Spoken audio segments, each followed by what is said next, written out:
رواني ده په ملک کې هر شی ګران شوی دی یا مهنګایي ده د هغې باوجود حکومت هلې ځلې کوي د زمیندار ته د ریلیف دپاره چې دوی ته ریلیف میلاو شي او په دغې لړ کې د پرایم منسټر زري پروګرام لاندې دا د غنمو تخم تاسو ته رارسېدلی دی او دا د چې کیسر د تحصیل لپاره 300 بوجۍ دي د هغې سرکاري ریټ 2850 روپۍ دی په دغې 2850 روپۍ کې چې تاسو کله دا کار وکئ او بیا به دا د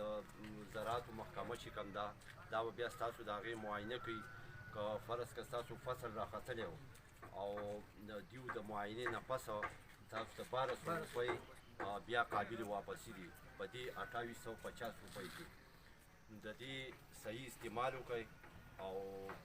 چې دا ضایع نه شي او د دې پیکیج نه فایده واخلئ دغه چې تاسو ته په 2850 روپۍ کې 1200 روپۍ واپس هم شي دا بیا ډېر کم ریټ دی خو داسې وکړئ چې د دې استعمال صحیح وکړئ هسې نه چې تاسو دا اوسئ یا مطلب چې بیا نور وکړئ یا دا ضایع شي او د دې که فرض که اوس فی الحال د دې چونکې 300 بوجۍ دي او خلک هم زیات دي چې دوی سره پوره بوکینګ شوی دی 200 څه نه پاسه شوی دی لږ به پاتې هغه به هم خلک وکړي دغه که فرض که بیا زیات هم وشو یا نور دغه وشو نو تاسو ته به بیا زیات هم میلاو شي 50 کیجي چې کوم دي 10 دړۍ په دې وزن دی او دا یو پوره تاسو ته کار وکړي ټیک ده که نه نو د دې نه فایده والی او زراعتو طرف نه د وزیر اعظم پیکیج دی او 300 کروړې تاسو راغلي دي تخم لپاره نو په ای سی صاحب تاسو ته خبره وکړه چې دا اول کې به تاسو لس دړۍ چې کومه تخم تروړه ده 2850 به فارم سره جمع کوئ او 1200 روپۍ به تاسو ته بیا ریفنډ شي او چې تاسو کر کیلو خو نو داسې تاسو ته دا تروړه راغله د لسو دړو تروړه راغله تاسو له په 1650 روپۍ په بازار کې چې دا فی الحال هغه په 3400 3800 داسې ده نو زمیندار دپاره بنیادي خبره چې دا د دغه کې چې دی نو تخم دی نو چې تخم ستاسو په ارزان لیول میلاو شي را روان فصلونه به وشي تاسو ته به غنم په ارزانه میلاو شي نو انشاءالله تعالی دا دې نه فایده واخلئ 300 تروړي راغلي او مخکې ته مونږ ډي سی صاحب سره هغو سره خبره کړله انشاءالله چې دا 300 تروړي ختمه شي نو مزید به چې دی نو تاسو له څوک پکار دی چې مونږ به خپل پروګرام کوو چې تاسو له حکومت نور هم راولیږي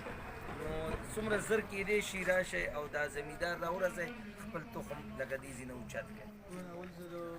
جناب ایس صاحب او د هغه سره راغلي سټاف شکریه ادا کوم بیا د طارق خان او د هغه سره راغلي ملګرو شکریه ادا کوم چې کوم مصروف وخت مو ټیم راکړو زموږ خپل راغلی تر ټولو اول خبره دا ده چې وزیر اعظم پاکستان زرعي ترقیاتي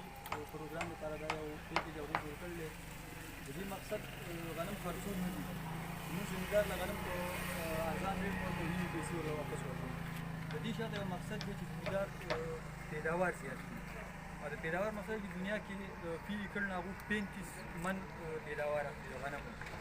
او بیا زموږ په پاکستان کې هغه پیداوار چې دی هغه 27 من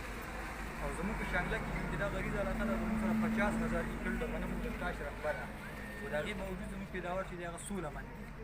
نو زموږ د وزیر اعظم دا پروګرام دی چې زمیندار د دې نه فایده واخلي او دا خپل پیداوار چې دی دا 4 منه فرض کړه دا 20 منو ته ورسي او 4 منه دغه شي موږ ته به تقریبا 1 لک من پیداوار زیات شي دا موږ په دې ملک یو انقلاب راوړي د دې لپاره وایي دا پروګرام جوړ کړی چې سهولت به موږ ورکوو او مهنت به زمیندار کوي په دې ملک کې پیداوار سیوا شي او ایسې ولاړ او راتلونکي د پروګرام دا دی چې هره صوبه به خپل پیداوار د تخم په خپله پیدا کړي بله صوبه به بلې صوبې له لکه تخم نه ورکوي د هغې په مت کې دا پروګرام دی چې زمیندار د دې نه فایده واخلي دا پی ایس ډي پي پراجیکټ دی د 3 کالو دپاره نو په 3 کالو کې به په دې کې هر قسم تخم او دوایانې د دې مطلب معاینه چې څه ده هغه به ټوله په نیم قیمت مني او زمونږ محکمې طرفه دا دغه دی چې دوی د کاش نه واخله د برداشته پورې